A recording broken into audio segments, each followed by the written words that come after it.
श्री स्वामी समर्थ. नमस्कार मंडळी. पवित्र अशा श्रावण महिन्याला सुरुवात झालेली आहे आणि 24 ऑगस्टला दुसरा श्रावणी सोमवार असणार आहे आणि याच दिवशी आलेली आहे पुत्रदा म्हणजेच भागवत एकादशी. मग आपण दोन्ही उपवास एकाच दिवशी कसे करावे, तर त्यामध्ये श्रावणी सोमवारचा उपवास कसा करावा, उपवास केला असेल तर उपवासा दिवशी काय खावे, या उपवासाला भगर साबुदाणा हे खाल्ले तर चालते का, हा उपवास कधी सोडावा, तसेच सोमवारचा उपवास सोडताना कोणता पदार्थ खाऊन उपवास सोडावा, अशी बरीच माहिती मी तुम्हाला आजच्या व्हिडिओमध्ये देणार आहे. त्यासाठी हा व्हिडिओ शेवटपर्यंत पाहायला विसरू नका. पण त्याआधी तुम्ही आपल्या चॅनलवरती नवीन असाल, आपले व्हिडिओ पहिल्यांदाच पाहत असाल तर चॅनलला नक्की सबस्क्राईब करा. लगेचच आजच्या व्हिडिओला सुरुवात करूयात. श्रावण सोमवार आणि पुत्रदा म्हणजेच भागवत एकादशी दुसऱ्या श्रावण सोमवारी आलेली आहे. त्यामुळे या दिवशी दोन्ही उपवास एकत्र कसे करावे, तर पहा, सर्वात प्रथम आपण पाहूया. श्रावण सोमवारचा उपवास हा त्याच दिवशी सोडला जातो आणि एकादशीचा उपवास हा आपण दिवसभर फक्त साबुदाणा खिचडी, भगर किंवा फराळाचे जे काही पदार्थ असतील ते खाऊन आपण एकादशीचा उपवास करतो. तर फक्त ज्यांना श्रावण सोमवारचा उपवास आहे तर त्यांनी दुपारी नेहमीप्रमाणेच त्याच दिवशीच तुम्ही सोडून हा उपवास करू शकता. श्रावण सोमवार आणि पुत्रदा एकादशी हे दोन्ही उपवास एकाच दिवशी करणे धार्मिकदृष्ट्या अत्यंत शुभ आणि पुण्य फलदायी मानले जातं. शिव आणि विष्णू या दोन्ही शक्तींची उपासना एकाच वेळी करण्यासाठी काही नियमांचं पालन करून तुम्ही दोन्ही उपवास एकत्र करू शकता. सकाळी लवकर उठून स्नान करावे. सर्वप्रथम भगवान श्री हरिविष्णूंची पूजा करून पुत्रदा एकादशीचा संकल्प करावा. भगवान श्री हरिविष्णूंना पिवळी फुले, फळे, तुळशीपत्र अर्पण करावे आणि मग त्यानंतर महादेवाच्या मंदिरात किंवा घरातील शिवलिंगावर जलाभिषेक करावा किंवा दुग्धाभिषेक करावा. त्यांना बेलपत्र, पांढरी फुले अर्पण करावीत. ओम नमः शिवाय मंत्राचा जप करावा. ज्यांना श्रावणी सोमवारचा पण उपवास असेल आणि एकादशीचा पण उपवास असेल तर त्यांनी दोन्ही उपवास एकत्र कसे करावे. एकादशीच्या उपवासात धान्याला पूर्णपणे मनाई असते. त्यामुळे दोन्ही उपवास एकत्र करताना एकादशीचे नियम मुख्य मानावे लागतात, म्हणजेच एकादशीच्या नियमांना प्राधान्य द्यावे लागते. तर या दिवशी तुम्ही काय खाऊ शकता, दिवसभरात मध्ये तुम्ही दूध, सुकामेवा, फळे किंवा नारळ पाणी असे तुम्ही पदार्थ खाऊ शकता, घेऊ शकता. तसेच साबुदाणा किंवा भगरीचा भात काही भागामध्ये एकादशीला खाल्ला जातो किंवा काही भागात टाळला पण जातो. त्यामुळे दोन्ही उपवास एकत्र असताना केवळ दूध आणि फळावर सुद्धा तुम्ही हा उपवास करू शकता आणि आपण श्रावण सोमवारच्या उपवासाला एक टाइम मीठ घातलेले पदार्थ खाऊ शकता. जर तुमच्या भागामध्ये साबुदाणा खिचडी खाल्ली जात असेल तर तुम्ही दुपारी किंवा संध्याकाळी साबुदाणा खिचडी खाऊ शकता. एकादशीचा उपवास हा दुसऱ्या दिवशी द्वादशीला सोडला जातो. त्यामुळे सोमवारच्या रात्री तुम्ही अन्न खाऊन उपवास सोडू नका. सोमवारच्या रात्री फक्त दूध, फळे हे सर्व खाऊन तुम्ही उपवास ठेवू शकता आणि मंगळवारी द्वादशीला सकाळी विष्णूचे तीर्थ किंवा तुळशीपत्र घेऊन एकादशीचे पारण करावं आणि मग त्यानंतरच तुमचं नियमित जे भोजन आहे, जे सात्विक जेवण बनवलेलं असेल ते करून तुम्ही दोन्ही उपवास एकत्र सोडू शकता. आशा करते की तुम्हाला दोन्ही उपवास कसे करायचे हे समजलं असेल. श्रावणामध्ये अनेक वेगवेगळ्या प्रकारे श्रावण पाळला जातो. काही लोक संपूर्ण श्रावण महिना उपवास करतात, तर काही लोक फक्त श्रावण महिन्यातले श्रावणी सोमवारीच उपवास धरतात.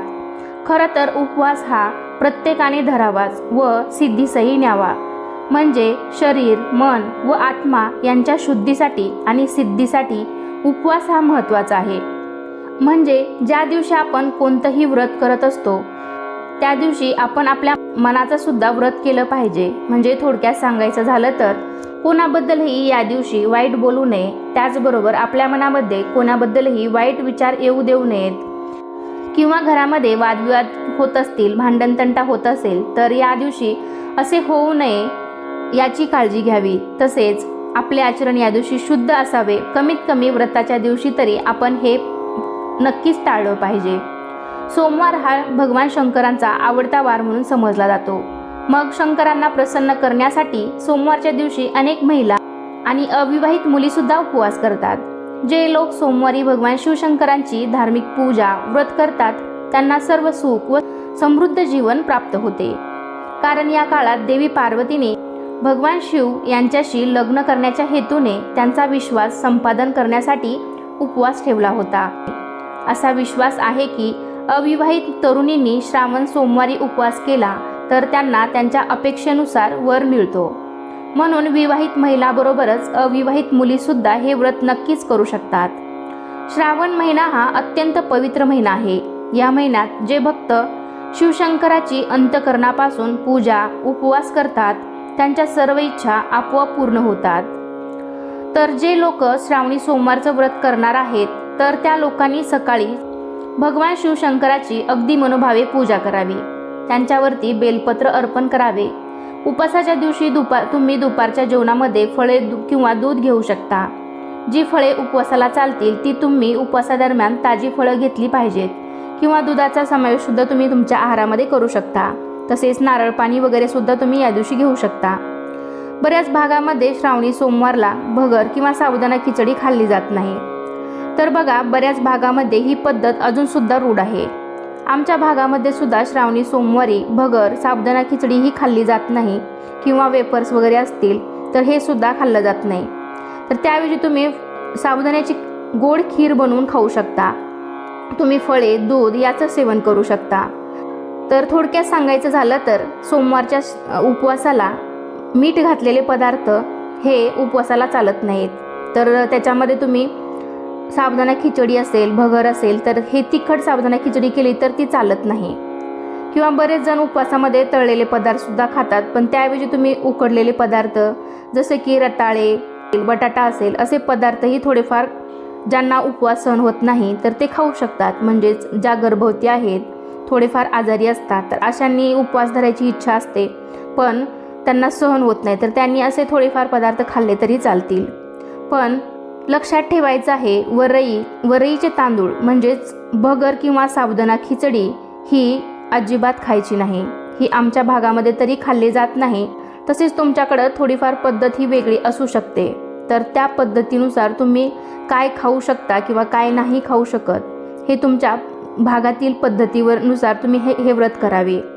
किंवा ज्यांना काही पोटभरीचं खायचं नसेल तर त्या लोकांनी राजगिरा लाडू, खजूर, फळे, सुकामेवा असे पदार्थ खाल्ले तरीही चालतील. ज्या लोकांनी श्रावणी सोमवार केला असेल त्यांनी प्रदोषकाळी किंवा सायंकाळी हा उपवास सोडला तरीही चालेल. म्हणजे सकाळी आणि दुपारी तुम्ही काहीतरी हलका आहार घ्या आणि सायंकाळी आपण सात्विक जेवण करून उपवास सोडला तरीही चालेल. या व्रतामध्ये बऱ्याच भागामध्ये कांदा लसूण सुद्धा खाल्ला जात नाही. प्रत्येक भागानुसार थोडीफार पद्धत ही वेगवेगळी असू शकते. आमच्याकडे कांदा लसूण खाल्ला जातो असं काही नाही, पण बऱ्याच भागामध्ये कांदा लसूण सुद्धा खाल्ला जात नाही. तर तुम्ही अशा वेळी कांदा लसूण न घातलेल्या पदार्थांनी सुद्धा उपवास सोडू शकता. पण मांसाहार आणि मद्यपान हे पूर्णपणे आपण या दिवशी टाळलं पाहिजे. किंवा पूर्ण श्रावण महिना आमच्याकडे पाळला जातो तर पूर्ण महिनाभर मांसाहार हा केला जात नाही. तर तुमच्याकडे जशी पद्धत आहे त्यानुसार तुम्ही करू शकता. किंवा कांदा लसूण पूर्णपणे महिनाभर न पाळता फक्त श्रावण सोमवारी सुद्धा सायंकाळी तुम्ही उपवास सोडताना कांदा लसूण विरहित थाळी जेवण करावं. पण मात्र श्रावण सोमवार सोडताना तुमच्या आहारामध्ये सात्विक जेवणाचा समावेश असला पाहिजे. आमच्याकडे श्रावण सोमवार सोडताना महत्त्वाचा पदार्थ खाल्ला जातो तो म्हणजे मुळा.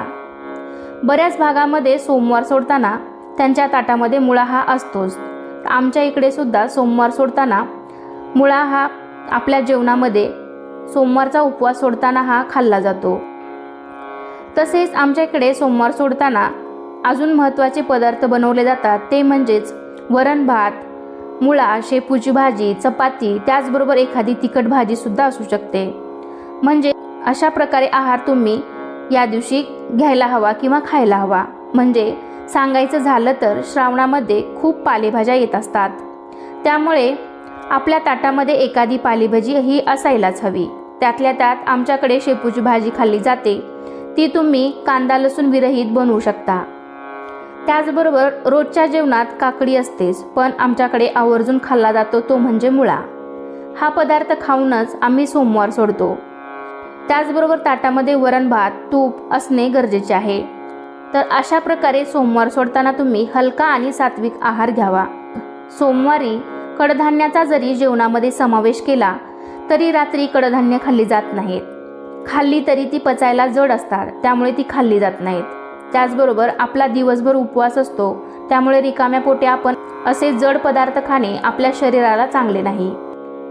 म्हणजे आपल्या ताटामध्ये वरण भात, शेपूची भाजी, मुळा असे पदार्थ तर खावाच, पण त्याचबरोबर तुम्ही मग पापड किंवा कोणतीही वडी, कोथिंबीर वडी, अळूची वडी किंवा एखादा गोड पदार्थाचाही तुम्ही समावेश नक्कीच करू शकता. मुळा खाण्याचे फायदे सुद्धा खूप आहेत. मुळ्यामध्ये कॅल्शियम आणि मॅग्नेशियम असते. हे खाल्ल्यामुळे रोगप्रतिकारशक्ती सुद्धा वाढते. मुळा खाल्ल्यामुळे हृदयविकाराचा धोका कमी होतो. रक्तप्रवाह चांगला राहतो. मुळ्यामध्ये लघवीचे प्रमाण वाढवणारा गुणधर्म आहे, जो किडनीच्या आरोग्यासाठी खूप चांगला आहे आणि शरीरातील विषारी घटक काढून टाकण्यासाठी सुद्धा खूप प्रभावी आहे. मुळ्यामध्ये भरपूर पोटॅशियम सुद्धा असते, त्यामुळे मुळा खाल्ल्याने रक्तदाबही नियंत्रित ठेवता येतो. तसेच थकवा दूर करण्यासाठी आणि झोप आणण्यासाठी प्रभावी उपायाप्रमाणे मुळा काम करतो. लठ्ठपणापासून मुक्ती मिळवण्यासाठी मुळा खूपच चांगला आहे. तर या श्रावण महिन्यामध्ये मुळाचे सीजन असते, त्यामुळे तुम्हाला मार्केटमध्ये सहज मुळा हा उपलब्ध होऊन जाईल. तर तुम्ही सुद्धा सोमवार सोडताना याच आहाराचा नक्की समावेश करा. पण या दिवशी चुकून सुद्धा सोमवार सोडताना आहारामध्ये तामसिक अन्न किंवा मद्यपान करू नका. तर अशा प्रकारे आजच्या व्हिडिओमध्ये मी तुम्हाला सोमवारच्या व्रताबद्दल संपूर्ण माहिती देण्याचा प्रयत्न केलेला आहे. तर कसा वाटला तुम्हाला आजचा व्हिडिओ नक्कीच कमेंटद्वारे सांगा. अजूनही काही तुमचे प्रश्न असतील तर मला कमेंटद्वारे नक्की विचारू शकता. कमेंटमध्ये ओम नमः शिवाय जरूर लिहा.